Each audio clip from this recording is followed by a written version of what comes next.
जय माँ ब्रह्मचारिणी, ब्रह्मा को दिया ज्ञान, नवरात्रि के दूसरे दिन सारे करते ध्यान। शिव को पाने के लिए किया है तप भारी, ओम नमः शिवाय जप कर शिव की बनी वो प्यारी। या देवी सर्वभूतेषु माँ ब्रह्मचारी रूपेण संस्थिता, नमस्तस्यै नमस्तस्यै नमस्तस्यै नमो नमः। जय माँ ब्रह्मचारिणी, जय माता दी, श्री शिवाय नमस्तुभ्यम। प्रिय भक्तजनों, आप सभी को आश्विन मास की नवरात्रि की ढेर सारी शुभकामनाएं। देवी माँ की कृपा आप सभी भक्तों पर सदैव बनी रहे। प्रिय भक्तजनों, आज आश्विन नवरात्रि का दूसरा दिन है और आज आश्विन मास के शुक्ल पक्ष की द्वितीया तिथि है और आज के दिन माता ब्रह्मचारिणी की व्रत कथा का श्रवण करने से लंबी आयु का आशीर्वाद प्राप्त होता है और सभी प्रकार के सुख प्राप्त होते हैं और व्यक्ति को सभी कार्यों में सफलता मिलती है। तो प्रिय भक्तजनों, आज हम इस वीडियो में माता ब्रह्मचारिणी की बड़ी ही दुर्लभ कथा को सुनेंगे। तो आप सभी भक्तजन इस कथा को बड़ी ही श्रद्धा, ध्यान पूर्वक और प्रसन्न चित्त मन से पूरा अवश्य सुनिएगा। तो सभी प्रेम से बोलिए, माँ ब्रह्मचारिणी की जय, देवी भगवती की जय। कथा के अनुसार माँ ब्रह्मचारिणी देवी का स्वरूप पूर्ण ज्योतिर्मय एवं अत्यंत भव्य है। उनके दाहिने हाथ में जप की माला और बाएं हाथ में कमंडलू रहता है। अपने पूर्व जन्म में जब यह हिमालय के घर पुत्री के रूप में उत्पन्न हुई थी, तब नारद जी के उपदेश से उन्होंने भगवान शंकर जी को पति के रूप में प्राप्त करने के लिए अत्यंत कठिन तपस्या की थी और इसी दुष्कल तपस्या के कारण इन्हें तपश्चारिणी अर्थात ब्रह्मचारिणी के नाम से अभिहित किया गया और 1000 वर्ष उन्होंने केवल फल मूल खाकर व्यतीत किए और 100 वर्षों तक केवल शाक पर निर्वाह किया था और कुछ दिनों तक कठिन उपवास रखते हुए देवी ने खुले आकाश के नीचे वर्षा और धूप के भयानक कष्ट सहे और इस कठिन तपस्या के बाद 3000 वर्षों तक केवल जमीन पर टूटकर गिरे हुए बेल पत्रों को खाकर वे भगवान शिव की आराधना करती रहीं।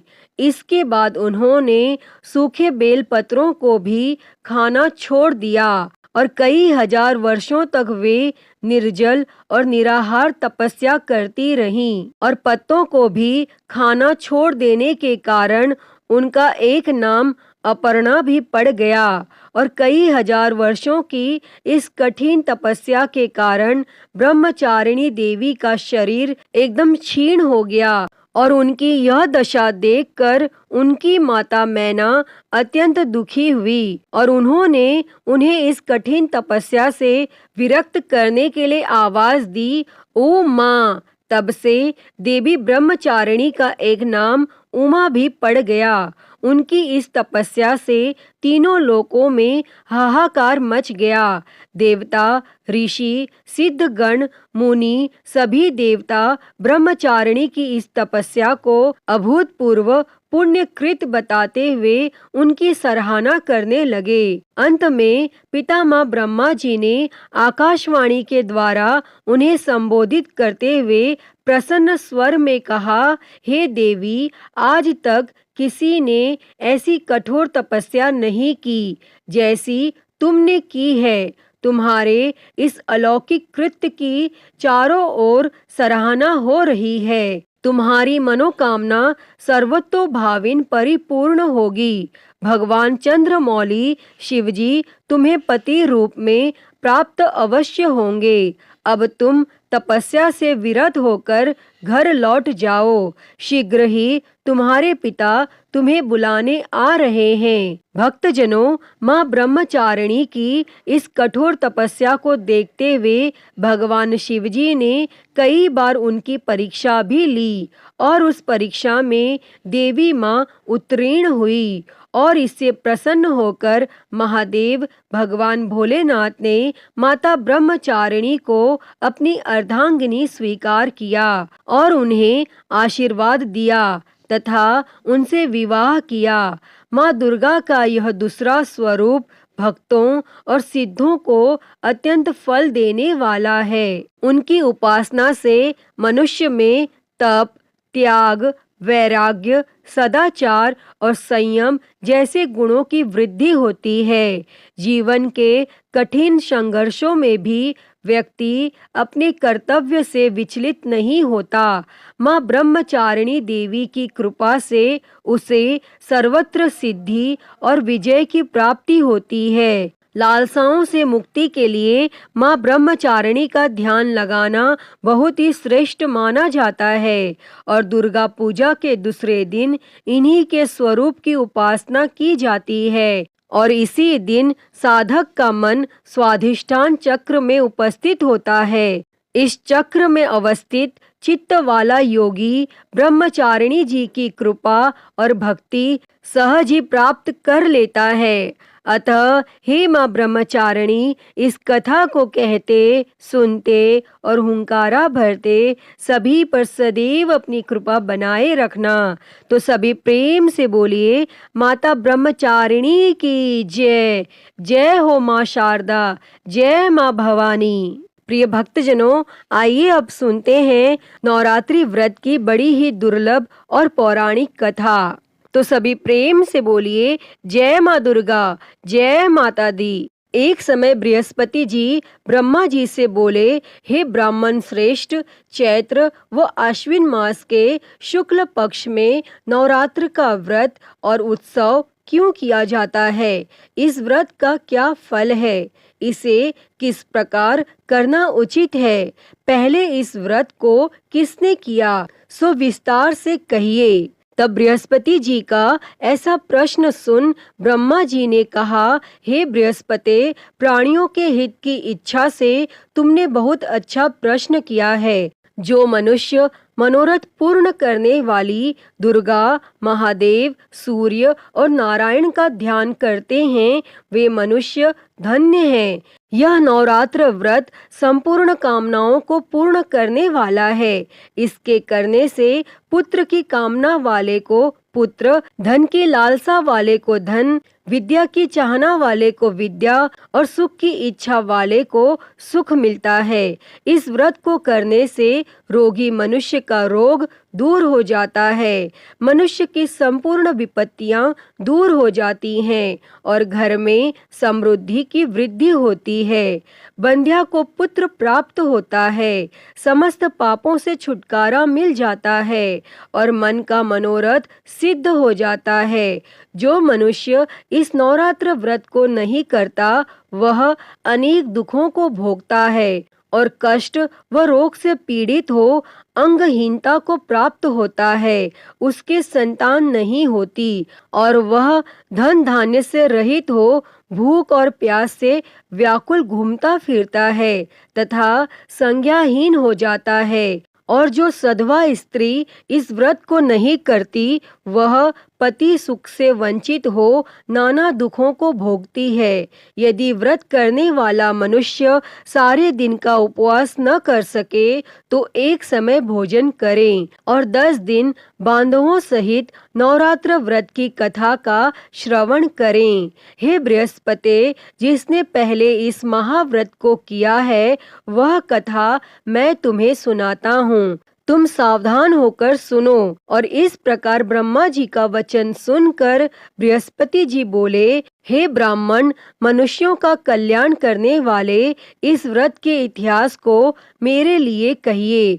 मैं सावधान होकर सुन रहा हूँ। आपकी शरण में आए हुए मुझ पर कृपा करें। तब ब्रह्मा जी बोले, प्राचीन काल में मनोहर नगर में पिठत नाम का एक अनाथ ब्राह्मण रहता था। वह भगवती दुर्गा का भक्त था। उसके संपूर्ण सद्गुणों से युक्त सुमति नाम की एक अत्यंत सुंदरी कन्या उत्पन्न हुई। वह कन्या सुमति अपने पिता के घर बाल्यकाल में अपनी सहेलियों के साथ क्रीड़ा करती हुई इस प्रकार बढ़ने लगी जैसे शुक्ल पक्ष में चंद्रमा की कला बढ़ती है। उसका पिता प्रतिदिन जब दुर्गा की पूजा करके होम किया करता, वह उस समय नियम से वहां उपस्थित रहती। और एक दिन सुमति अपनी सखियों के साथ खेल में लग गई और भगवती के पूजन में उपस्थित नहीं हुई। तब उसके पिता को पुत्री की ऐसी असावधानी देखकर क्रोध आया और वह पुत्री से कहने लगा, अरे दुष्ट पुत्री, आज तूने भगवती का पूजन नहीं किया, इस कारण मैं किसी कुष्ठ रोगी या दरिद्र मनुष्य के साथ तेरा विवाह करूंगा। तब पिता के ऐसे वचन सुन सुमति को बड़ा दुख हुआ और पिता से कहने लगी, हे पिता, मैं आपकी कन्या हूँ तथा सब तरह आपके अधीन हूँ। जैसी आपकी इच्छा हो वैसा ही करो। राजा से, कुष्ठी से, दरिद्र से अथवा जिसके साथ चाहो मेरा विवाह कर दो, पर होगा वही जो मेरे भाग्य में लिखा है। मेरा तो अटल विश्वास है, जो जैसा कर्म करता है उसको कर्मों के अनुसार वैसा ही फल प्राप्त होता है। क्योंकि कर्म करना मनुष्य के अधीन है, पर फल देना ईश्वर के अधीन है। जैसे अग्नि में पड़ने से तृणादि उसको अधिक प्रदीप्त कर देते हैं, तब इस प्रकार कन्या के निर्भयता से कहे हुए ऐसे वचन सुन उस ब्राह्मण ने क्रोधित हो अपनी कन्या का विवाह एक कुष्ठी के साथ कर दिया और अत्यंत क्रोधित हो पुत्री से कहने लगा, हे पुत्री, अपने कर्म का फल भोगो। देखें भाग्य के भरोसे रहकर क्या करती हो। तब पिता के ऐसे कटु वचनों को सुन सुमति मन में विचार करने लगी, अहो मेरा बड़ा दुर्भाग्य है जिससे मुझे ऐसा पति मिला। इस तरह अपने दुख का विचार करती हुई वह कन्या अपने पति के साथ वन में चली गई और डरावने कुशा युक्त उस निर्जन वन में उन्होंने वह रात बड़े कष्ट से व्यतीत की। उस गरीब बालिका की ऐसी दशा देख देवी भगवती ने पूर्व पुण्य के प्रभाव से प्रकट हो सुमति से कहा, हे दीन ब्राह्मणी, मैं तुझसे प्रसन्न हूँ, तुम जो चाहो सो वरदान मांग सकती हो। तब भगवती दुर्गा का यह वचन सुन ब्राह्मणी ने कहा, आप कौन हैं? वह सब मुझसे कहो। तब ब्राह्मणी का ऐसा वचन सुन देवी ने कहा कि मैं आदि शक्ति भगवती हूँ और मैं ही ब्रह्म विद्या व सरस्वती हूँ। प्रसन्न होने पर मैं प्राणियों का दुख दूर कर उनको सुख प्रदान करती हूँ। हे ब्राह्मणी, मैं तुझ पर तेरे पूर्व जन्म के पुण्य के प्रभाव से प्रसन्न हूँ। तुम्हारे पूर्व जन्म का वृत्तांत सुनाती हूँ, सुनो। तू पूर्व जन्म में निषाद की स्त्री थी और अति प्रतिव्रता थी।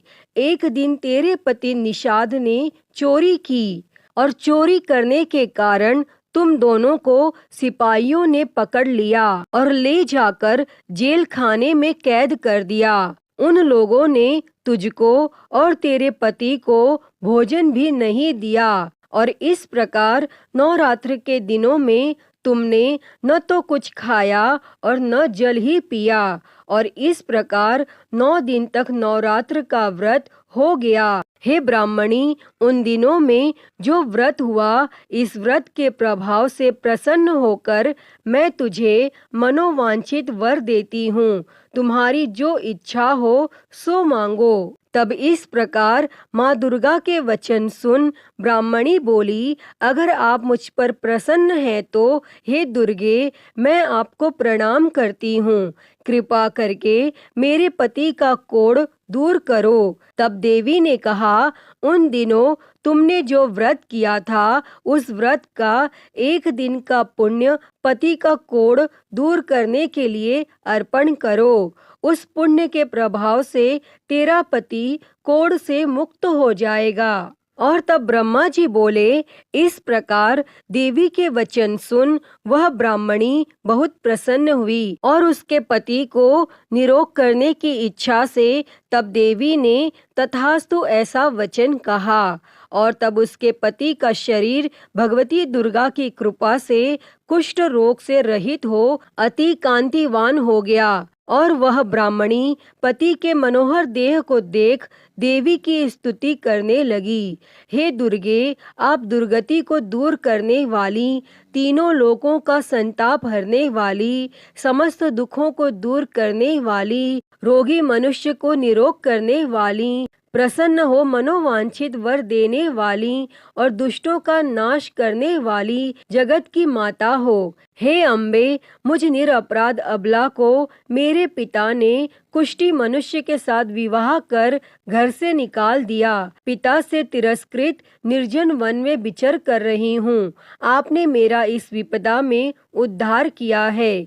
हे देवी, आपको प्रणाम करती हूँ, मेरी रक्षा करो। और तब ब्रह्मा जी बोले, हे बृहस्पति, उस ब्राह्मणी की ऐसी स्तुति सुन देवी बहुत प्रसन्न हुई और ब्राह्मणी से कहा, हे ब्राह्मणी, तेरे उदालय नामक अति बुद्धिमान, धनवान, कीर्तिवान और जितेंद्रिय पुत्र शीघ्र उत्पन्न होगा। ऐसा वर प्रदान कर देवी ने ब्राह्मणी से फिर कहा कि हे ब्राह्मणी, और जो कुछ तेरी इच्छा हो वह मांग ले। और भगवती दुर्गा का ऐसा वचन सुन सुमति ने कहा कि हे भगवती दुर्गे, अगर आप मुझ पर प्रसन्न हैं तो कृपा कर मुझे नवरात्र व्रत की विधि और उसके फल का विस्तार से वर्णन करें। तब इस प्रकार ब्राह्मणी के वचन सुन देवी दुर्गा ने कहा, हे ब्राह्मणी, मैं तुम्हें संपूर्ण पापों को दूर करने वाले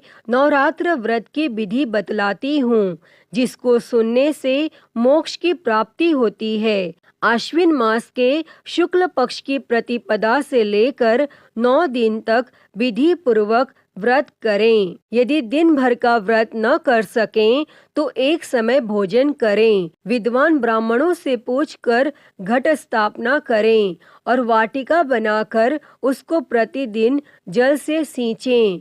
महाकाली, महालक्ष्मी और महासरस्वती देवी की मूर्तियां स्थापित कर उनकी नित्य विधि सहित पूजा करें और पुष्पों से विधि पूर्वक अर्घ दें।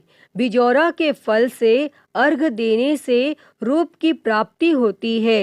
जायफल से अर्घ देने से कीर्ति, दाख से अर्घ देने से कार्य की सिद्धि होती है। आंवले से अर्घ देने से सुख की प्राप्ति और केले से अर्घ देने से आभूषणों की प्राप्ति होती है।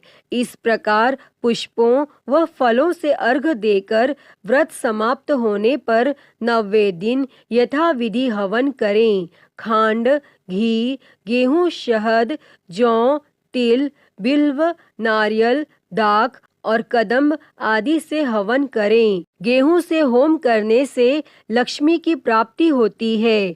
खीर एवं चंपा के पुष्पों से धन की और बेल के पत्तों से तेज व सुख की प्राप्ति होती है। आंवले से कीर्ति की और केले से पुत्र की, कमल से राज सम्मान की और दाखों से संपदा की प्राप्ति होती है। खांड, घी, नारियल, शहद, जौ और तिल तथा फलों से होम करने से मनोवांछित वस्तु की प्राप्ति होती है और व्रत करने वाला मनुष्य इस विधि विधान से होम कर आचार्य को अत्यंत नम्रता के साथ प्रणाम करें और यज्ञ की सिद्धि के लिए उसे दक्षिणा दें। और इस प्रकार बताई हुई विधि के अनुसार जो व्यक्ति व्रत करता है उसके सब मनोरथ सिद्ध होते हैं। इसमें तनिक भी संदेह नहीं है। इन 9 दिनों में जो कुछ दान आदि दिया जाता है उसका करोड़ों गुना फल मिलता है। इस नवरात्र व्रत करने से अश्वमेघ यज्ञ का फल मिलता है। हे ब्राह्मणी, इस संपूर्ण कामनाओं को पूर्ण करने वाले उत्तम व्रत को तीर्थ, मंदिर अथवा घर में विधि के अनुसार करें। तब ब्रह्मा जी बोले, हे बृहस्पति, इस प्रकार ब्राह्मणी को व्रत की विधि और फल बताकर देवी अंतर ध्यान हो गईं। जो मनुष्य या स्त्री इस व्रत को भक्ति पूर्वक करता है वह इस लोक में सुख प्राप्त कर अंत में दुर्लभ मोक्ष को प्राप्त होता है। हे बृहस्पति, यह इस दुर्लभ व्रत का महात्म्य है जो मैंने तुम्हें बतलाया है। तब यह सुन बृहस्पति जी आनंद से प्रफुल्लित हो ब्रह्मा जी से कहने लगे कि हे ब्राह्मण, आपने मुझ पर अति कृपा की जो मुझे इस नवरात्र व्रत का महात्म्य सुनाया। तब ब्रह्मा जी बोले कि हे बृहस्पति, यह देवी भगवती शक्ति संपूर्ण लोकों का पालन करने वाली हैं। इस महादेवी के प्रभाव को कौन जान सकता है, और नवरात्रि की इस पावन कथा को कहने और सुनने वालों की देवी भगवती सब विघ्न दूर करके उन्हें सुख समृद्धि देती हैं। अतः हे माँ देवी भगवती, नवरात्रि व्रत की इस पावन कथा को कहने, सुनने और हुंकारा भरने वालों पर सदैव अपनी कृपा बनाए रखना। सभी के जीवन से कष्टों को दूर कर उनके जीवन में सुख और समृद्धि देना। तो सभी प्रेम से बोलिए, देवी भगवती की जय। जय माँ दुर्गे। तो प्रिय भक्तजनों, मैं उम्मीद करती हूँ कि आपको आज की यह कथा पसंद आई होगी, और अगर वीडियो अच्छी लगी हो तो इसे लाइक करें, ज़्यादा से ज़्यादा शेयर करें और कमेंट बॉक्स में माँ ब्रह्मचारिणी की जय लिखना ना भूलें। और महाकाल भक्ति ज्ञान चैनल को सब्सक्राइब कर नोटिफिकेशन बेल को ज़रूर ऑन कर लें। हर हर महादेव। धन्यवाद।